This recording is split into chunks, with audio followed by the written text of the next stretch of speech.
milestone game in the history of the NFL. And do the players at this point have any feeling at all about the bigness of this one? And Jim, all they're thinking about is the job they got to do. They've trained all their lives to be in this position and make sure you put it on display. Vikings, Patriots, coming up on EA Sports. We welcome you. Short kick. He actually called for a fair catch. A colossal gaffe. Palmer steps away from pressure.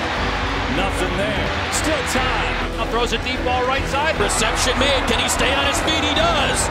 Chris Hogan off to the races. And he ties an NFL record with a 99-yard touchdown. Oh, my. How many guys throw it out of their end zone in an empty backfield? As Don Meredith said when Tony Dorsett did it, 99 yards and a half.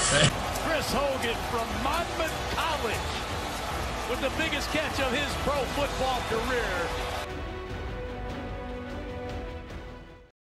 This is Adam Jr. with Systematic Front. This is going to be a breakdown of how to use Trips Corner Strike.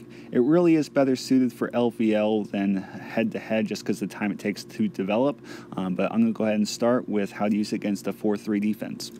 Usually the coverage of the left outside linebacker here is going to be the one that you want to keep an eye on because he's going to tell you who is open.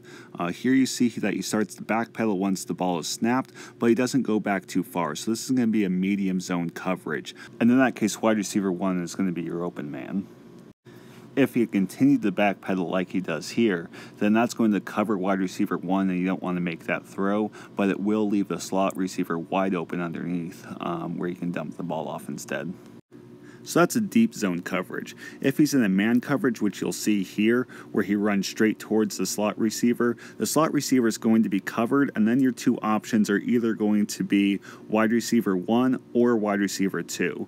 Wide receiver 1 is obviously the deeper route, and it has major home run potential to go for a touchdown, but if there's not enough time for that route to develop, then wide receiver 2 isn't a bad dump-off route instead.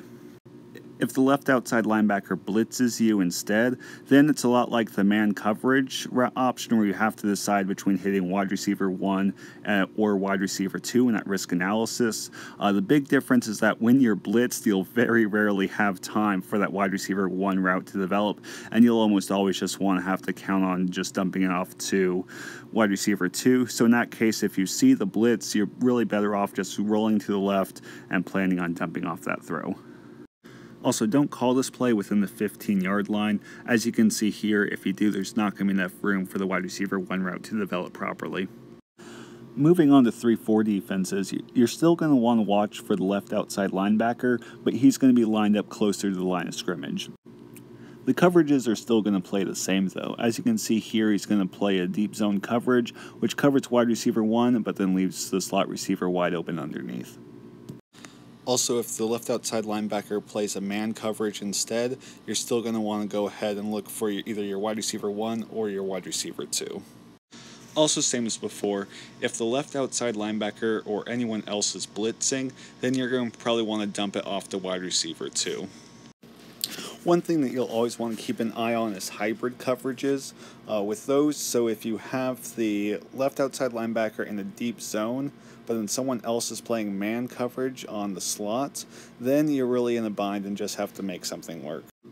Moving on to dime formation, really the only open route that you're going to have is going to be the wide receiver 1.